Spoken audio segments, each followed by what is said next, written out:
Sério. Bom, hoje nós vamos falar, para complementar e finalizar o nosso encontro sobre o sentido da vida, essa questão do desmistificando a vontade do Pai.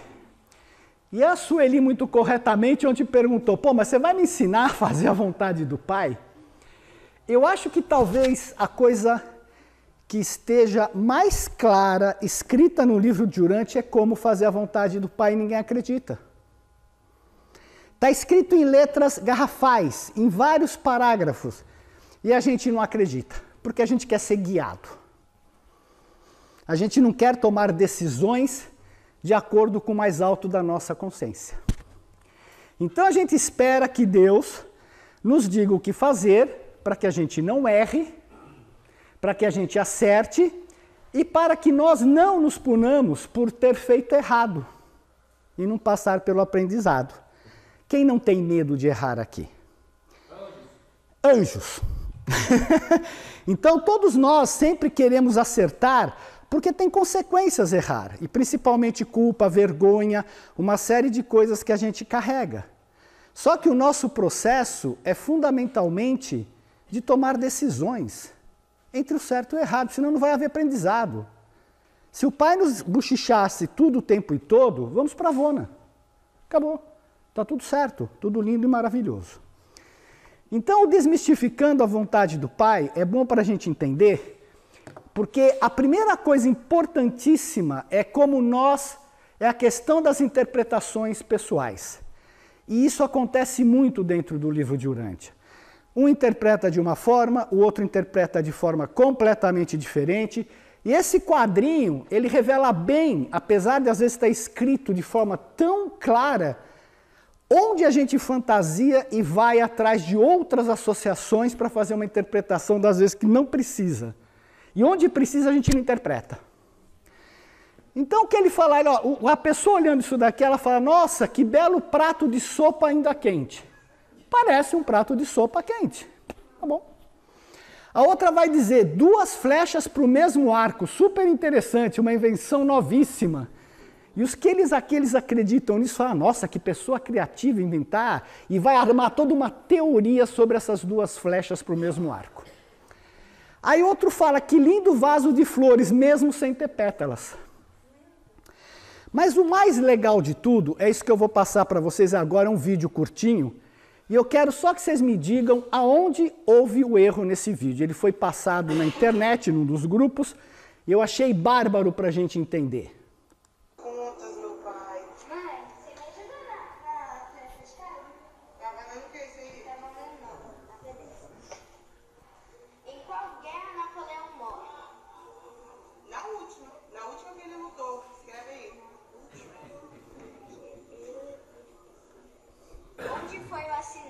Onde foi assinado o Tratado de Tordesilhas?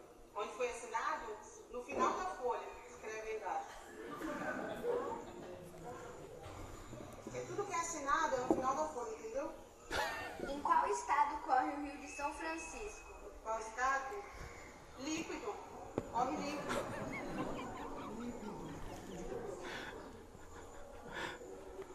Vai quanto mesmo isso, meu filho? Vai. Ih, vai tirar 10. Qual a principal razão do divórcio?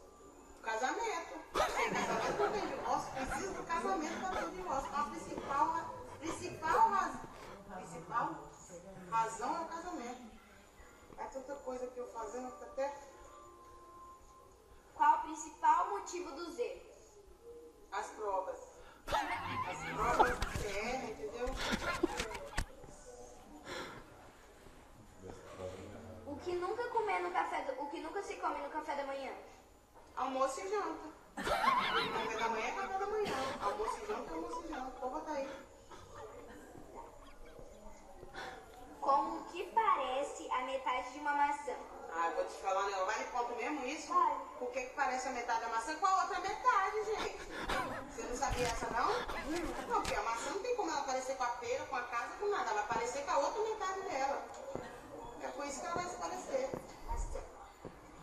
A última. Se jogar uma pedra vermelha em um lago azul, como ela fica? Pedra vermelha. No lago azul. Como ela fica? Molhada. Pedra vermelha.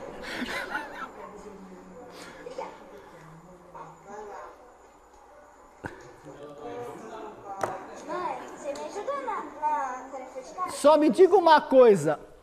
O que ela respondeu de errado? Tem alguma coisa que ela falou que não está coerente? Não, ela está coerente. Ela interpretou segundo o nível de consciência dela. Ela teve o estudo que a filha teve? Não. Então, como ela respondeu? De acordo com aquilo que ela entendia que era verdade. Por que Jesus falava através de parábolas? Porque ele percebeu que as pessoas não entendiam o que ele queria dizer. Quantas vezes a gente fala uma coisa numa palestra, é super curioso, isso eu aprendi, e aí vem uma pessoa e fala uma coisa assim, mas é isso. Eu falo, meu Deus, eu nunca nem pensei nisso. E não está errado, porque isso daqui tudo depende do histórico de vida da pessoa e daquilo que ela faz. E essa questão da interpretação, eu quero... O que vocês estão lendo aqui?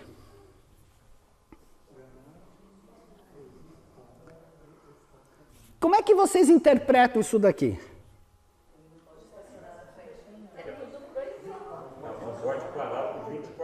Que não pode parar, você interpreta como não pode parar por 24 horas. Por menos pode. E essa placa aqui? Depois das 10 pode passar. Quem? Exceto os ônibus. Ônibus pode. Ônibus pode ou não pode? Depois das 10 não pode. Sensacional, obrigado, Henrique. Depois das 10 o ônibus não pode. Todo mundo pode. Eu também entendi isso aí. Perfeito. Exceto. Não pode, menos um ônibus. Perfeito. A minha amiga enganou o guarda com isso. Ela falou, então, o exceto ônibus, eu posso entrar à esquerda. E não foi multada.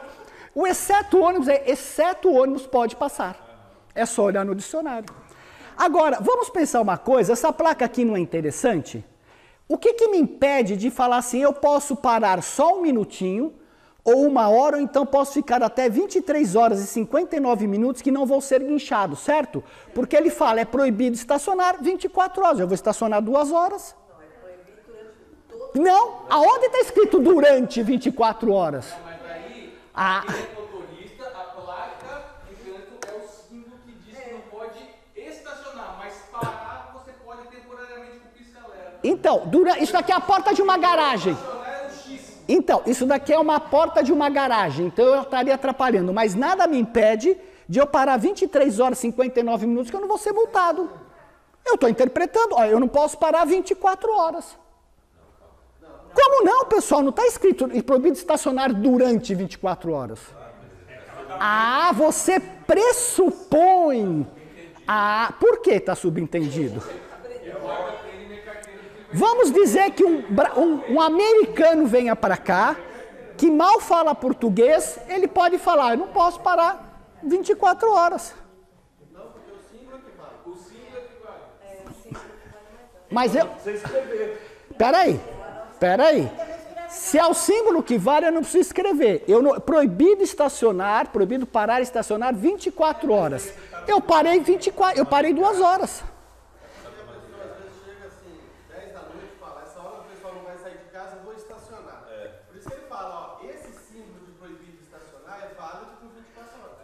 Perfeito, você interpreta assim, mas nada me impede, se eu for que nem a minha amiga que enganou o guarda e deixou de tomar a multa falando do exceto à esquerda, eu posso dizer, eu posso parar um minutinho.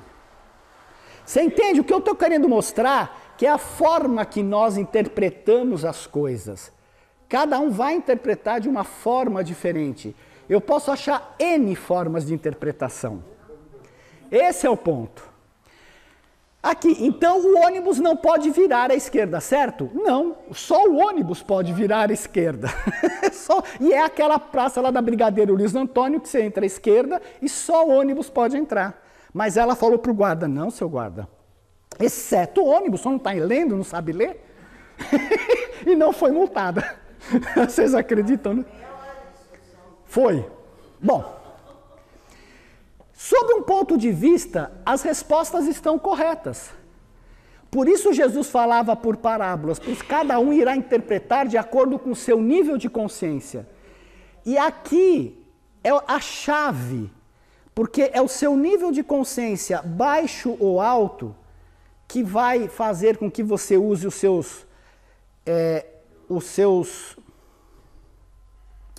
vai fazer com que você use o mais alto da sua consciência para tomar decisões e criar a alma.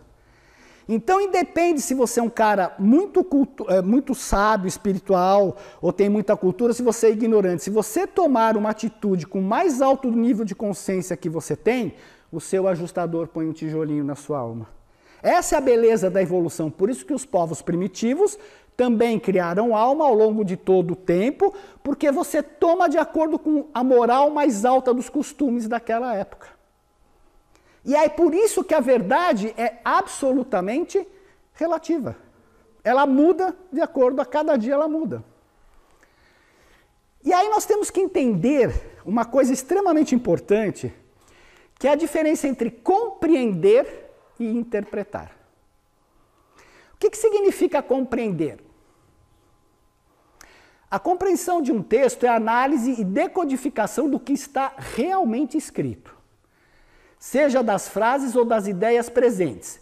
Faz uma análise objetiva do texto, verificando o que realmente está escrito, assimilando as principais palavras e ideias presentes no conteúdo e coletando dados e informações concretas. Então, quando você compreende, o autor sugere ou afirma que, segundo o texto, garagem, proibido estacionar. O autor narrador do texto diz que. O texto informa, quer dizer, eu sempre me refiro ao texto. A opinião do autor é esta, tendo em vista o texto, o autor sugere de acordo com o texto. Já interpretar, a interpretação do texto trata do que podemos concluir sobre ele, estabelecendo conexões entre o que está escrito e a realidade. Essas conclusões são feitas analisando as ideias do autor, sendo que essa análise é subjetiva. Ela depende de cada um que está interpretando. A interpretação do texto requer existência de conhecimento prévio quando o assunto abordado do texto, aquisição de conteúdos por parte do leitor que possibilite uma interpretação mais abrangente, e aqui a ciência e a filosofia são extremamente importantes. Apreciação pessoal e crítica do leitor, já que a interpretação depende das considerações feitas por quem está lendo. E de forma geral, as interpretações do texto utilizam as seguintes questões. Conclui-se do texto que. O texto permite deduzir que. Diante do que foi exposto, podemos concluir e assim vai. Então, isso daqui é uma interpretação daquilo que você entendeu do texto. E que é o que a gente fala no livro de Urântia, é minha interpretação pessoal. Leia o livro de Urântia para você ter a sua interpretação. Só que tem partes do livro que a gente tem que compreender e outras eu posso interpretar. Então, a diferença é compreensão, sumarizando, analise estritamente o que está escrito no texto, compreendendo de forma objetiva as frases e ideias presentes. Informação, todas as informações estão presentes no texto, você não associa com mais nada. Análise, preza pela objetividade, o texto fala isso, é proibido parar 24 horas, ponto, acabou, é isso, não tem mais o que discutir. Interpretação, aquilo que se conclui sobre o texto, é a maneira que o leitor interpreta o conteúdo. A informação está fora do texto ou além do texto, mas possui uma forte conexão com ele. Eu interpretei que eu posso parar 23 horas e 59 minutos, porque se for 24 horas eu sou linchado. É minha interpretação. Está errada? Pode estar, mas para mim ela está certa. Trabalha com a subjetividade, porque depende de cada um de nós de como vai interpretar isso. E aí, por que nós temos as diferenças de interpretação? E isso que a gente tem que entender. Todas as interpretações estão ligadas à nossa história de vida, à nossa carga genética, aos aprendizados impostos, às crenças da família e padrões sociais e costumes. Por exemplo, antigamente, não existia traição. todos os casais se trocavam. Se você lê a história no livro, não existia essa questão da traição. Hoje em dia, se uma mulher sai, o homem sai com outra mulher, chama-se traição. Então, toda interpretação depende da evolução dos costumes. Senso de obrigação, você tem que todo domingo ir à igreja. Você tem que usar saia. Você tem que se comportar desse jeito. A gente não tem nada. Isso é imposto, isso é crença. Lógico, você não vai sair sem roupa na rua, porque aí você é preso.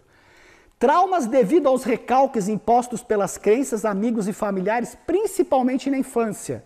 Todos os traumas vêm da infância até 7 anos. Tagarela interno. Não, mas eu estou pensando isso, cara, puta vida, o que eu vou fazer com aquela pessoa que falou para mim? E você fica o dia inteiro aqui remoendo feito gado. Medos, vergonhas e ameaças. Quantos de nós falam, não vou fazer isso porque eu tenho medo? Ah, não, vai ser uma vergonha, eu tenho vergonha alheia. Né? Ou eu sou ameaçado, você pode ter aquele marido machão, que bate na mesa, que joga as coisas, o que ele está te dizendo indiretamente? Se você me afrontar, eu vou te bater. Efeito de drogas, bebidas e nível de educação.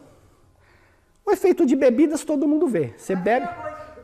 Pois é. Ontem, por exemplo, a hora que a gente entrou na sala 5, estava uma festa. 5 garrafas de champanhe. E aí, meu, tudo bem aí? Se eu desse um texto de Urântia para interpretar, o que ia sair? Nada. Ia sair serenata. Corretamente. E principalmente o nível de educação. Não sei quem, acho que foi o Henrique que falou na primeira palestra dele, vai tentar explicar derivativo para um cara da África que não sabe o que é luz elétrica. O que é você aplicar na bolsa de valores. O cara não sabe, ele não vai saber. Então, a educação é importante, o ensino é importante.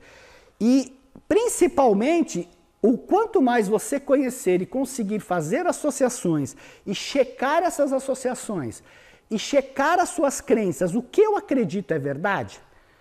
Por que eu não posso usar calça comprida?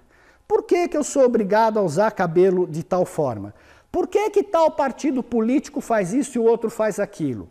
Então, uma forma da gente sair das crenças é questionar tudo, é duvidar. Você agora tem que fazer isso, senão você vai ser punido. Tá bom, quem falou? Que voz é essa interna a mim? Com que autoridade essa voz fala que vai me punir? Eu estou dando autoridade para ela me punir, eu fico acuado. Por quem? Por uma voz sua que você acreditou. Aí você duvida dela. Fala, eu duvido que você tenha todo esse poder. Eu determino estar bem. Você vai ver que ela some. É mágica. Exemplo. No livro de Urântia, foi quando a gente até estava discutindo luz e vida, tem uma frase assim, ó. Entretanto, há penalidades certas e inevitáveis ligadas à existência mortal, em tais planetas evolucionários avançados. Quando o mundo estabelecido progride depois do 3º estágio de luz e vida, todos os seres ascendentes estão destinados, antes deles irem para o setor menor e maior, a cumprir alguma espécie de missão transitória em um planeta que esteja passando por estágios anteriores de evolução.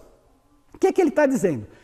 Se você lê, vamos compreender, todos os seres ascendentes estão destinados a cumprir alguma espécie de missão transitória em um planeta que esteja passando por estágios anteriores de evolução. Pois bem, eu sou uma pessoa que nasci numa família de ufólogos e que acredita em discos voadores. Quando eu ler esse texto, o que eu vou falar? ETzinho, o que eu vi no céu é verdade, o livro de Urântia fala que existe ETs. Não vai dizer isso? Pode falar isso, ele pode interpretar... Então, ele pode interpretar que os ETs que a gente vê, que se tanto fala aqui, existem. É uma interpretação dele. Em compensação, se eu não creio que seres de outro mundo visitem o planeta, o que eu vou falar? Não, isso daqui é só para outros planetas que não estão rebelados. Isso daqui não serve para a gente, aqui ninguém pode vir, nunca foi provado que veio para cá. Mas qual é a única verdade passada pelo texto. Todos os seres cumpriram alguma missão transitória. Ponto. É só isso. Mas você não pode esquecer daquela frase lá, antes de atingir o setor menor. Onde está o problema no que você está falando? A unidade de luz e vida é o universo. Aqui é o ser em evolução. Ó, todos os seres ascendentes estão destinados antes de atingir o setor menor. O universo não tem setor menor. Leia no livro logo para frente, tá? A unidade de luz e vida é o universo. O universo não vai para setor menor. Mas quando é que ocorre essa missão transitória? Antes do ser. Perfeito. Mas o que o texto está dizendo é que não importa se é antes ou depois, é que todos os seres, é isso que o texto está dizendo. Ponto. E aí só pode Isto. Isto é num planeta. Pois bem, aí eu pego, se eu sou um cientista, o que eu vou fazer? Legal, vamos começar a pensar. Então, como é que esses seres humanos, que eles não têm direito ao transporte seráfico, eles se movem no espaço? Não tem como. Tem. Nós não mandamos gente para Marte? Em naves. Então, aí eu vou começar a perguntar, como eles se movem? Tá, é só uma pergunta. Aí eu ponho a segunda pergunta. Para que planetas possíveis eles podem fazer esse serviço? A gente não sabe. Eu sou um cientista e estou pesquisando. Terceiro, eles se manifestam nesse planeta como seres humanos, visíveis ou invisíveis? Eu estou fazendo ciência. Mas espera aí, Marcos. Ali está se referindo a um setor menor, certo? Não. Ou seja, Não. antes de atingir o setor menor, ele pode já... Não, ele não saiu ainda Ele não saiu do universo dele. E perfeito, cara. Mas ele já tem um corpo moroncial. Não. Pode já ter um corpo... Ele já é espírito. Ele já está num nível mais elevado. Ele já... Isso, porque ele já está no terceiro nível do coisa, então ele já nem passa pelo mundo das mansões. Peraí, pessoal, agora a gente está tentando interpretação. Você entende? Eu estou rodando e tentando achar justificativas. Não, você está tentando interpretar. Compreender, a compreensão só é, todos os seres ascendentes estão destinados, antes de chegar no setor menor, a cumprir alguma espécie de missão. É só isso a interpretação, a compreensão. Só isso. Sim, mas não fala de nave espacial. Se eu for um... Aí é uma interpretação. Mas não está escrito isso aí. Perfeito, você entendeu o que eu quis dizer. Eu entendi o que você quis dizer, mas eu entendo que as pessoas que fazem isso já estão nas morôncias. Não, elas estão... Não. A pessoa for fazer isso aí, ele falava assim, ó, antes de atingir Salvador. Não, ele não diz, antes de atingir o setor menor. Ele já está em Salviton. Ele já está com o nível de Salviton. Perfeito. Perfeito. Eu sou um cientista. Vamos entender o que eu estou falando. Eu quero pesquisar o que isso quer dizer. Eu vou então fazer que perguntas? Como eles saem de lá, para que planetas eles vão? Você entendeu a diferença entre eu pegar e fazer pressuposições porque eu creio em ufologia e pressuposições porque eu não creio em ufologia? Os 100 de Caligasta vieram aqui. Henrique, você está interpretando. Eu sei. Antes de chegar no setor menor, e eles são ascendentes. Exato. E quando eu chegar na Ilha do Paraíso, eu sou ascendente. Eu não mudei minha condição de ascendente. Mas eu não estou dizendo que você mudou. O que eu estou querendo dizer é que a sua interpretação vai depender de se você nasceu numa família que acredita em ufologia e numa família que não acredita. É só isso. É só isso. Eu não estou discutindo se é verdade ou não é verdade, se é bom ou se é mal. Eu acho que o histórico de cada um contribui para você fazer uma interpretação. Pronto. Então você chegou aqui.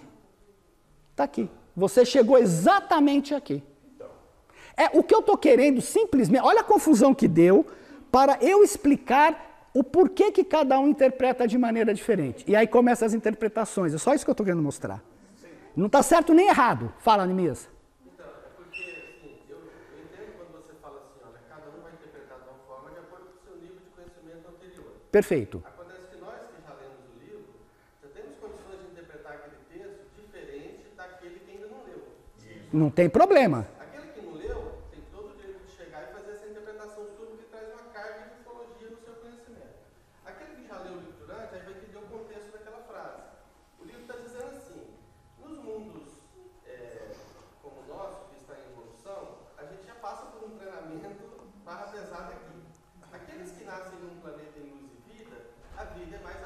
Perfeito. Pode lidar com a criminalidade, pode Perfeito. né, com tudo isso que a gente lida agora. Então, como é que esse aprendizado é compensado? Aí o livro durante diz assim, olha, essas pessoas que nascem em planeta de luz e vida, como elas não viveram o treinamento barra pesada, Elas vão para o planeta. elas vão voltar para o planeta barra pesada. Perfeito. Mas quando é que ocorre essa volta? Não é que A gente não sabe. planeta, pilotar uma navezinha e ir para outro planeta. Não, é isso. aí você está interpretando. Não, é o que o texto diz. Ele fala assim, olha, lá na frente, Não, aí é interpretação. Aí é a interpretação. antes de chegar no setor Mas ele não está dizendo como que você diz. O Neemias, por favor. Você está entendendo a interpretação dele? É antes da pessoa chegar no setor menor, o ser. Então não tem nada, esquece o setor menor. Eu não posso pôr aquilo, porque a pessoa volta para os planetas que tem problema.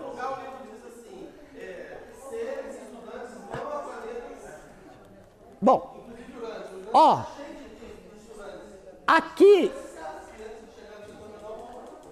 vocês estão... Peraí, Jonatas, peraí. Aqui vocês estão entendendo por que tem toda a confusão. Porque ninguém para pensar direito no texto e compreende o texto. Eu já quero interpretar de acordo com que eu li o livro, eu quero interpretar de acordo com o que eu li no Cavalo de Troia, eu quero interpretar de toda a minha bagagem. Mas o que o texto está dizendo? Compreendo o texto, é só isso. É isso que eu estou querendo mostrar para vocês. Não tem interpretação. Eu não preciso interpretar nada aqui, eu compreendo o que ele fala. E aí foi que eu pus a questão do cientista. Se eu sou um cientista, e vale para qualquer outra coisa, eu vou fazer perguntas e tentar descobrir a verdade. Porque agora eu não sei a verdade, eu só sei que o cara sai para viajar, é só isso. Olha a simplicidade disso. Sai, é óbvio que sai. Bom, tudo bem. O que você... Estão destinados a cumprir alguma espécie de missão transitória em um planeta que esteja passando por estágios anteriores. Enquanto ele está no universo local.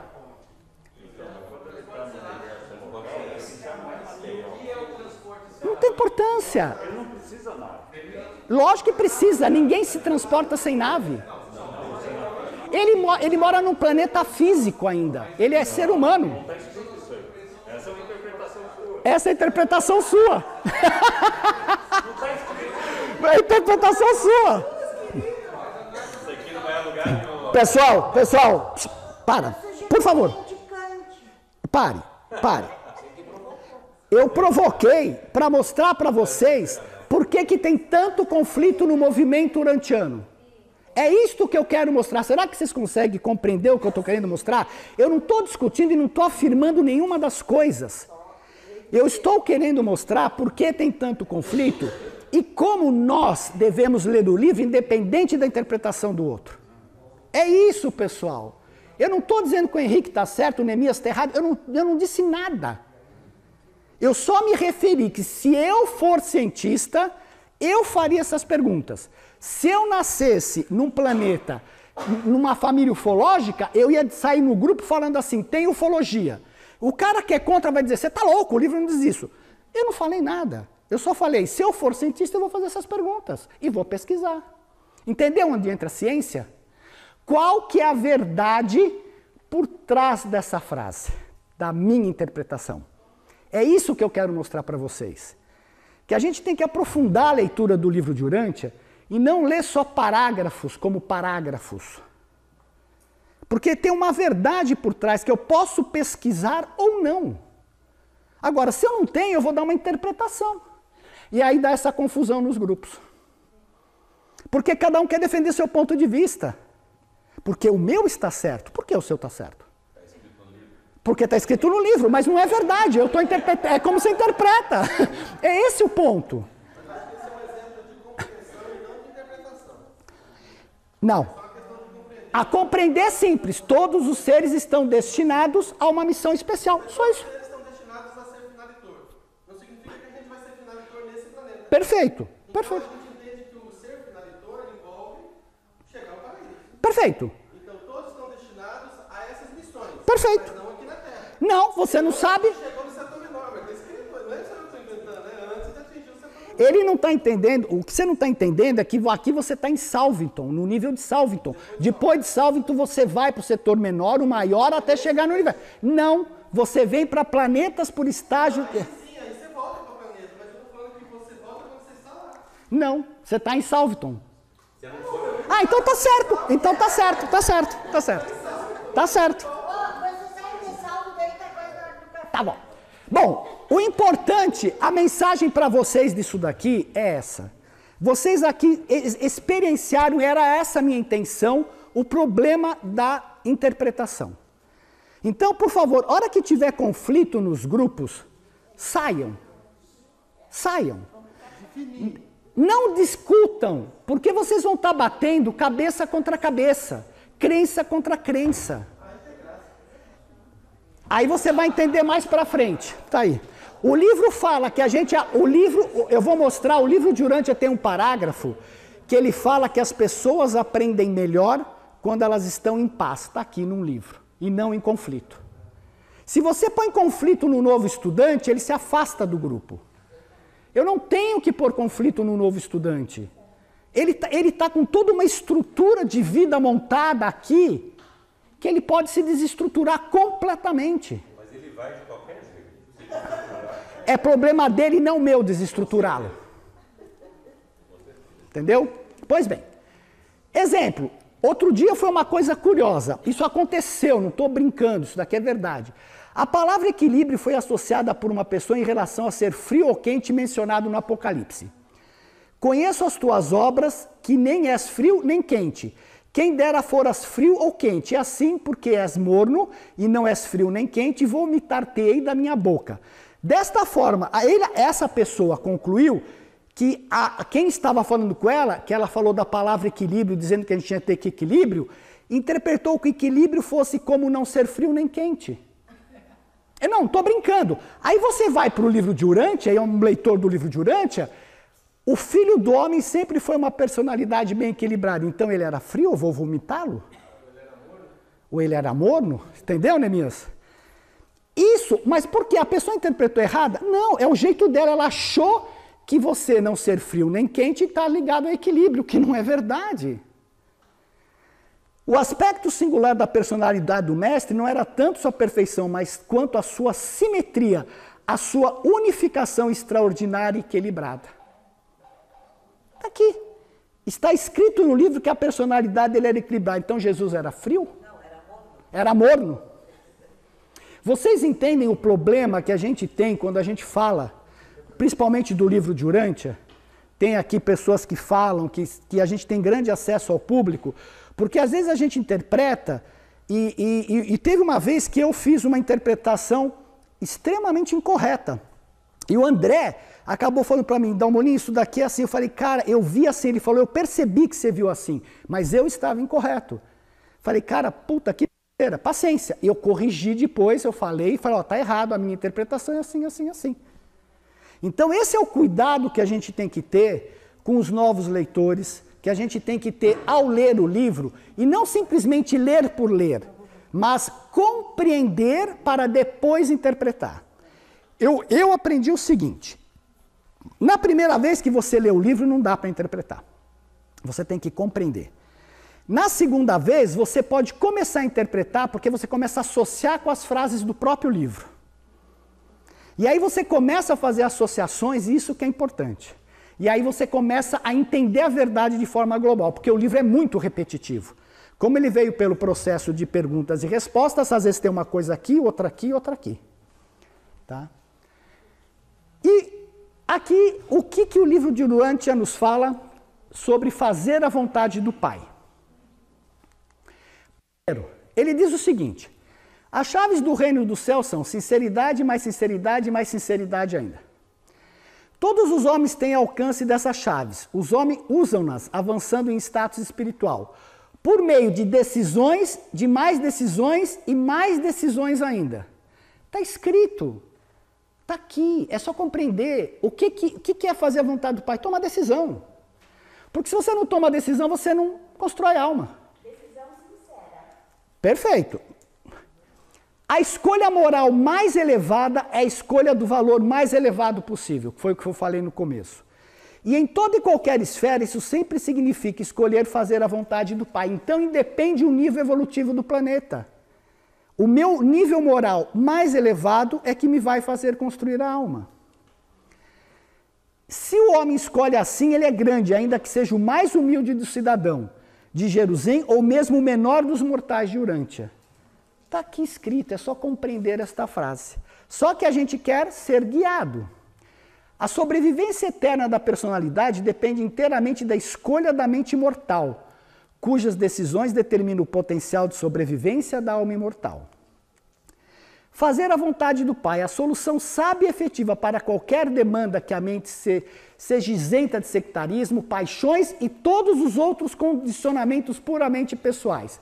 Quando nós estamos no WhatsApp interpretando, onde é que a gente está?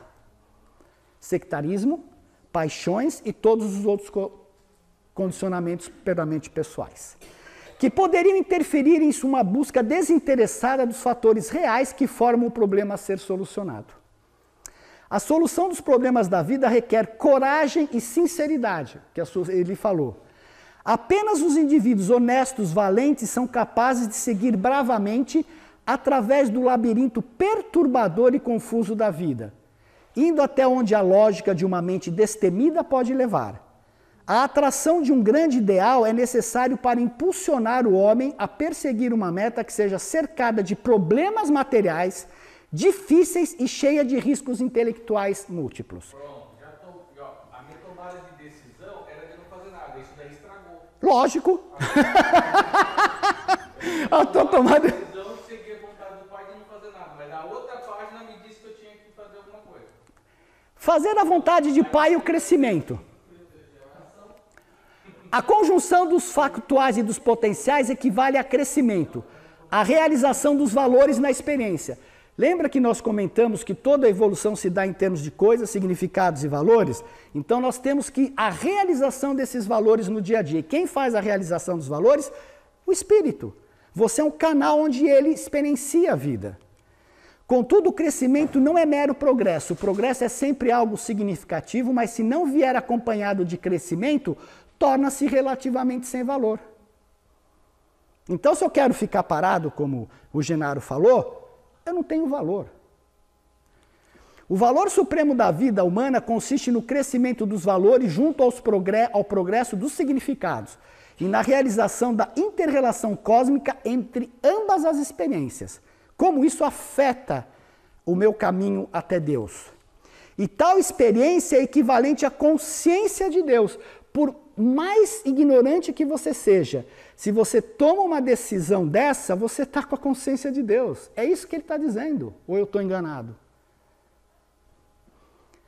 Esse imortal, embora não sendo supranatural, verdadeiramente está se tornando supra-humano, uma alma imortal que está evoluindo. Porque o que importa aqui é a evolução da alma, é só isso. O resto nós estamos brincando.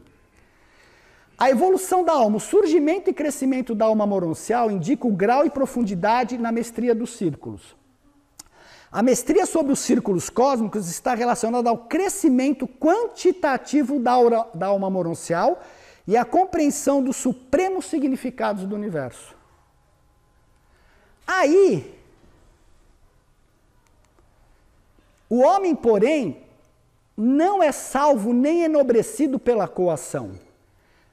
O crescimento espiritual brota de dentro da alma em evolução, ele não vem de fora. A pressão pode deformar a personalidade e nunca estimula o crescimento. Até mesmo a pressão da educação só colabora negativamente, pois só não pode ajudar na prevenção de experiências desastrosas. O crescimento espiritual é maior quando todas as pressões externas estão minimizadas. Entendem a importância dessa frase? Não fiquem brigando no WhatsApp, pelo amor de Deus. Onde está o Espírito do Senhor, lá está a liberdade. O homem desenvolve-se melhor quando as pressões em sua casa, comunidade, igreja ou Estado se encontram minimizados. Isso não deve ser tomado, entretanto, como significando que uma sociedade progressista não haja lugar para o lar, instituições sociais, igreja e Estado. Não significa que não possa haver pressão. Mas o que ele está dizendo que é quando o homem cresce é quando ele está em paz, porque ele pode elaborar. E isso é tão verdade que em Luz e Vida, quando você está nos altos estágios de Luz e Vida, você só gasta 2 horas por dia para sua manutenção. O resto você faz o quê? De introspecção, de desenvolvimento, de busca a Deus. E você só faz isso na paz e não no conflito. 4 pontos básicos para fazer a vontade do Pai. Sinceridade, mais sinceridade, mais sinceridade. Os homens avançam em status espiritual por meio de decisões e mais decisões ainda. A escolha moral mais elevada é a escolha do valor mais elevado possível. Em toda e qualquer esfera, isso sempre significa escolher fazer a vontade de Deus. A mestria sobre os círculos cósmicos está relacionada ao crescimento quantitativo da alma mononcial e à compreensão dos significados supremos. A solução dos problemas da vida requer coragem e sinceridade. Apenas os indivíduos honestos e valentes são capazes de seguir bravamente através do labirinto confuso da vida, indo até onde a lógica de uma mente destemida pode levar. E o livro, ele exalta os heróis. Em muitas partes do livro, eles buscam seres heróis que conseguem trazer cada vez mais para cá e que enfrentam essas coisas difíceis, porque Jesus foi um herói, o que ele enfrentou. E você percebe que lá em cima eles valorizam os heróis. Né? O livro fala muito na questão dos heróis, é muito interessante isso. O homem desenvolve-se melhor quando as pressões em sua casa, comunidade, igreja ou Estado se encontram minimizados. Perfeito? Dúvidas? Isso aqui, pessoal, é só compreender e tomar decisões, só que a gente esperneia. Quando a gente está diante de uma situação, fala, meu Deus, o que eu faço? Sim, peça ajuda a Deus. Mas o importante é falar, qual é o mais alto nível de consciência que eu tenho agora? É fazer ou não fazer? E aí você toma uma atitude. Mas aí vem a emoção, estou com raiva, quero fazer isso. Aí eu entro na briga. Bom, então, eu só quero voltar, antes de passar para o próximo, só lembrar os 4 pontos básicos para se fazer a vontade do Pai, que é sinceridade, decisões, a escolha moral mais elevada, que permite o crescimento da alma.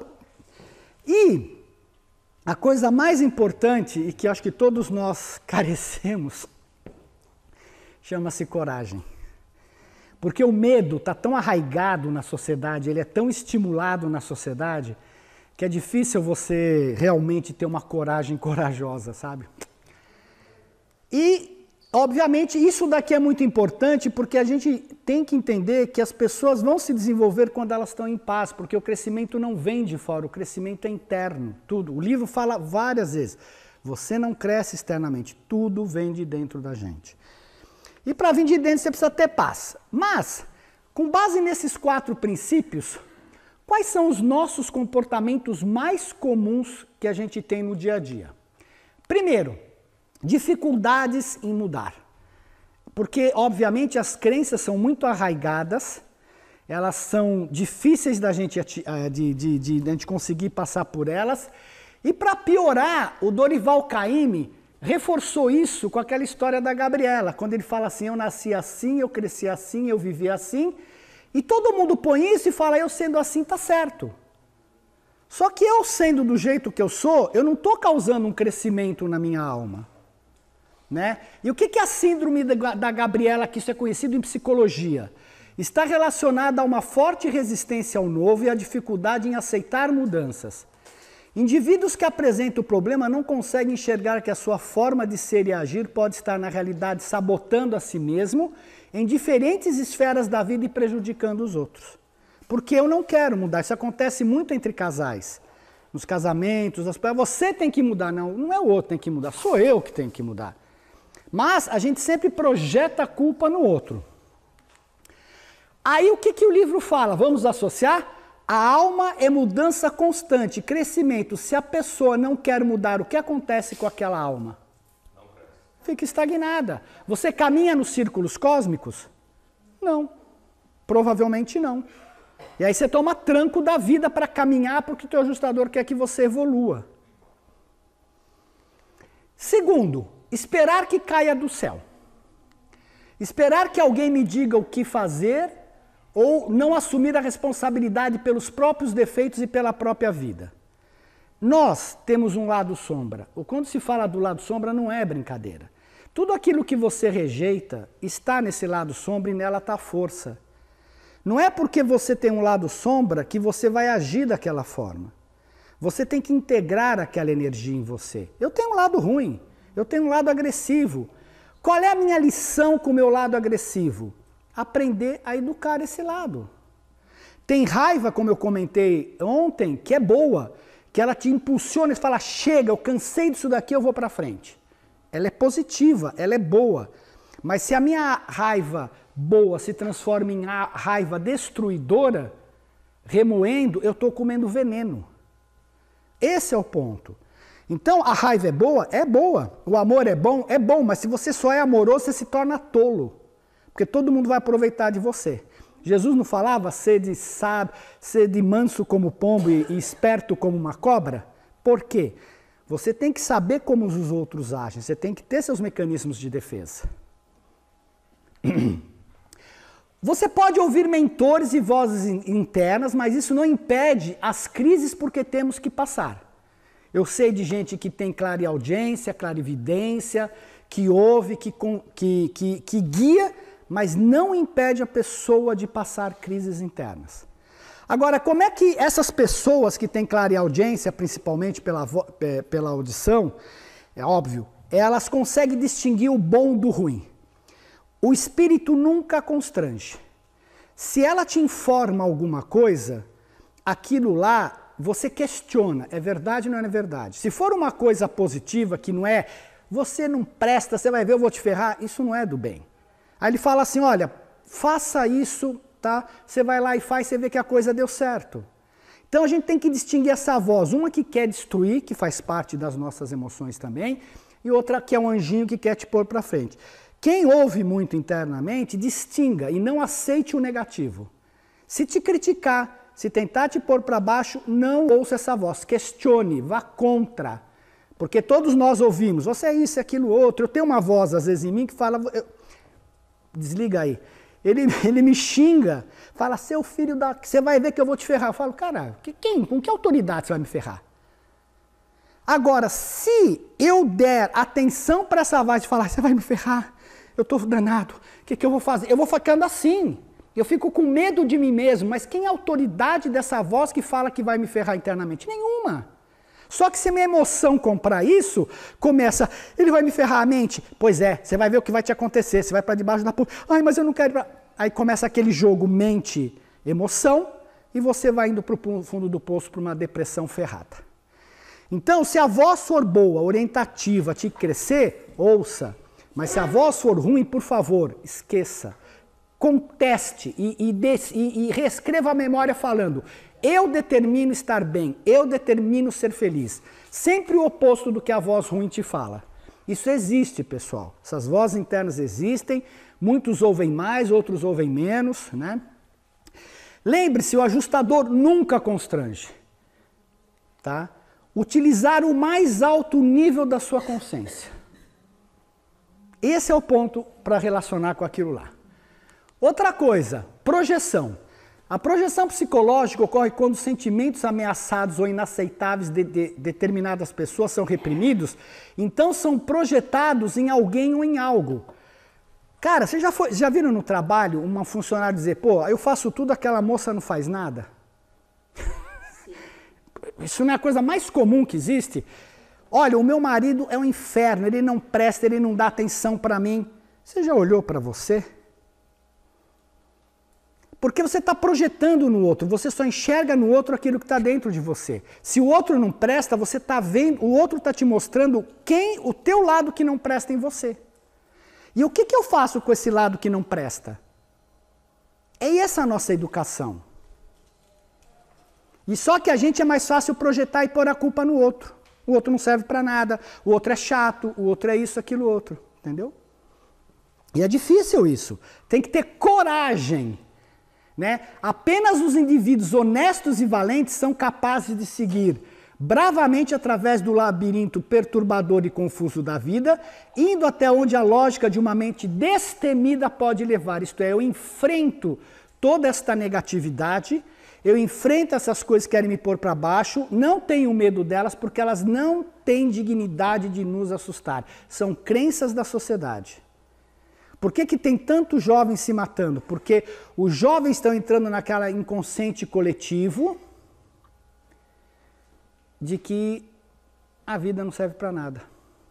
Por que que não se publica mais nos jornais as mortes? Eu tinha uma amiga que é diretora do IML, e ela falava, naquela semana que saiu há 2, 3, 4 anos atrás, aquela morte da loirinha, apareceu um monte de loirinha morta no IML. Toda vez que o jornal publica uma morte assim de alguém, aparece de criança, na coisa no IML, enche de cadáver. Porque há uma movimentação no inconsciente coletivo.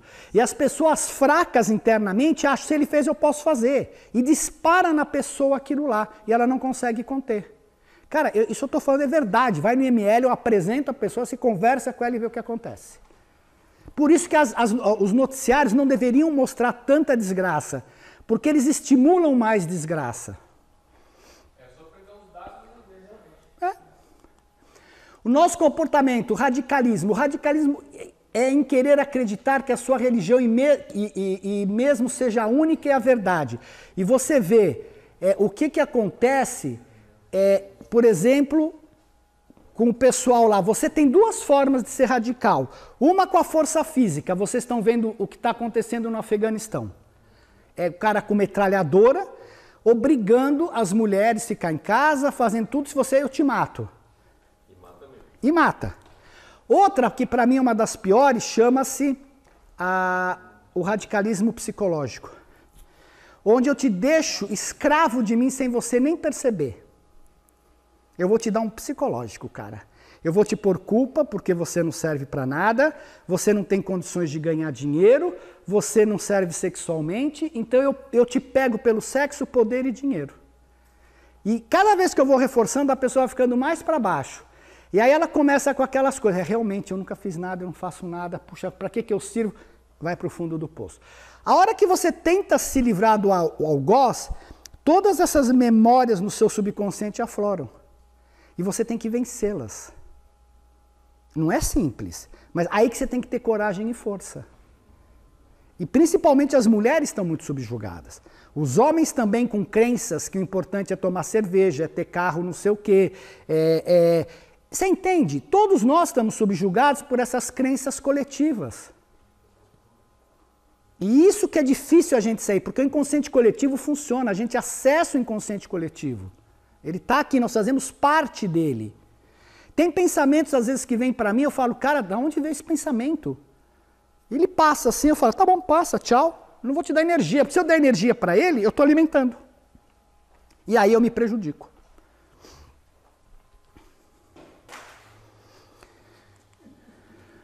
O homem desenvolve-se melhor quando as pressões em sua casa, comunidade, igreja ou estado se encontram minimizados. Jesus ensinou elevando os conceitos das pessoas. Ele não aconselhava quem não pedisse. As pessoas precisam de tempo para elaborar verdades que há muito tempo imputadas nelas pelos sistemas religiosos, famílias e costumes. Lembra que eu falei que eu pedi para desmontar as minhas crenças? Elas estavam totalmente falsas, pessoal, acreditem. E eu estava baseando a minha vida e brigando com todo mundo com base em crenças falsas. Então eu tenho que questionar minhas crenças, eu tenho que questionar minha fé. Eu tenho fé mesmo ou eu tenho medo de não ter fé e não ser salvo? Mas ser salvo do quê, cara?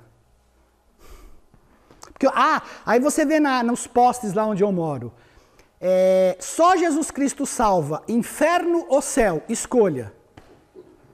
Putz, se eu encontrar o cara colando aquilo no poste, eu vou falar para ele, cara, quem vai para o inferno é você, eu vou pedir para Deus o carvãozinho para ficar jogando ainda. Porque você está pondo medo nas pessoas.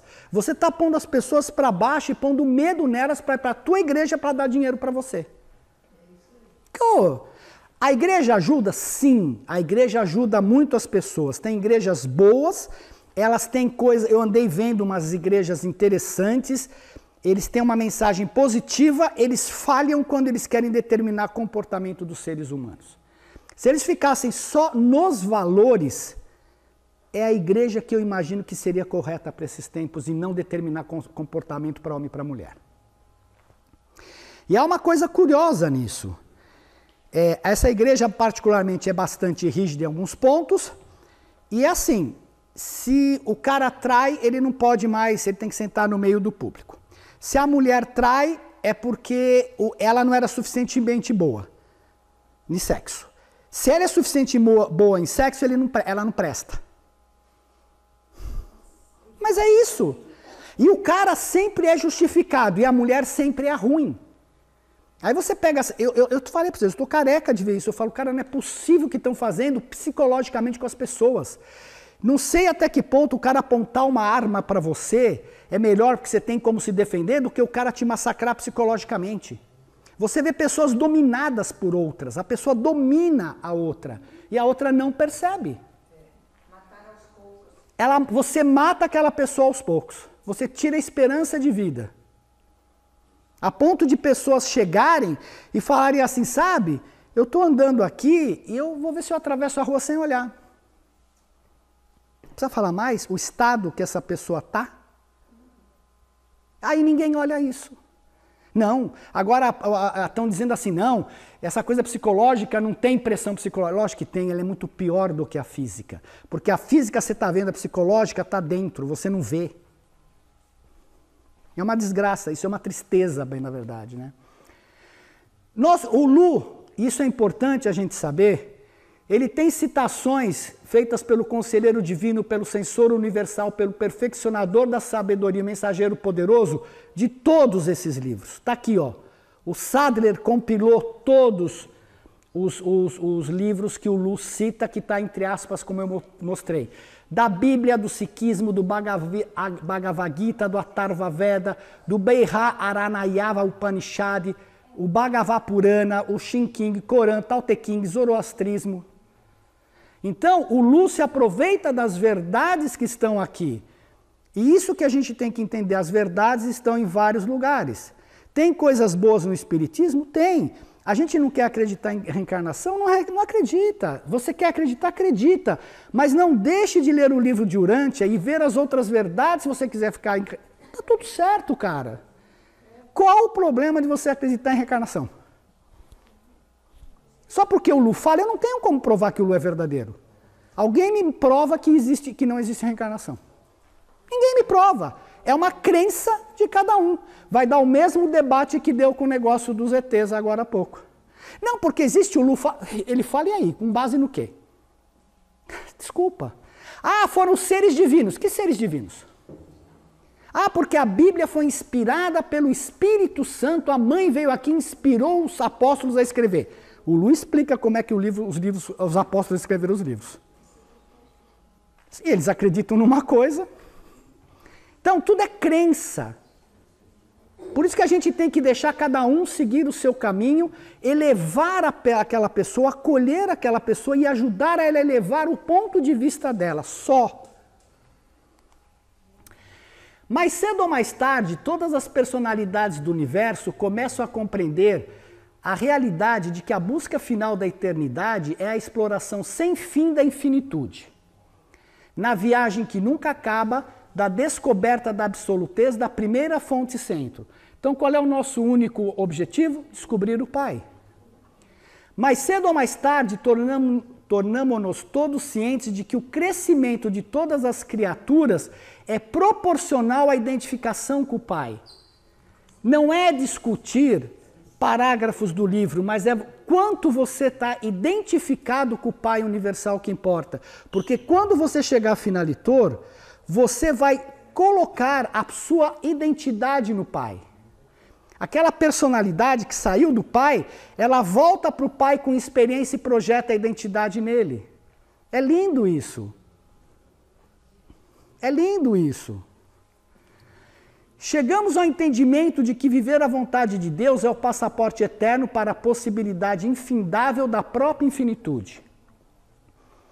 Os mortais compreenderão, em algum momento, que o êxito na busca do infinito é diretamente proporcional ao grau atingido de semelhança com o Pai. e que nesta idade do universo as realidades do Pai são reveladas dentro das qualidades da divindade. E que as criaturas do universo apropriam-se dessas qualidades da divindade pessoalmente, na experiência de viver divinamente, e viver divinamente significa, de fato, viver a vontade de Deus. Aí eu pergunto, é possível viver na perfeição agora nesse mundo? Você não tem que aceitar o seu lado bom, o seu lado ruim e trabalhar? Você vai voltar a ter essa experiência, vamos dizer que o livro de Urântia seja verdade, que não tem reencarnação. Você vai voltar a viver nesse planeta? Não. Então você está tendo uma chance única de aproveitar esse jogo das polaridades entre o bem e o mal e aprender com ele. Então curta a sua vida, aproveite a sua vida, tome as decisões erradas, dê cabeçada, aprenda e não se culpe pelas decisões erradas. Porque é esse o aprendizado. Então tome decisões com coragem. Ah, eu não consigo dar esse passo. Fala, ajustador, me dê forças para eu dar esse passo, cara. Eu estou muito chato, eu estou fazendo isso, eu não me aguento mais. Alguma coisa acontece. Peça a Deus para que você se transforme, não o outro. Porque você se transformando, o outro se transforma automaticamente. Porque aquela projeção do outro dentro de você muda. Então peça ao seu ajustador, converse com ele, quebre o espelho se for o caso, de tanto brigar com ele, mas peça para você se transformar. O outro não tem que mudar por nossa causa. A nossa função, na minha opinião, é informar, que nem Jesus fazia, ele informava.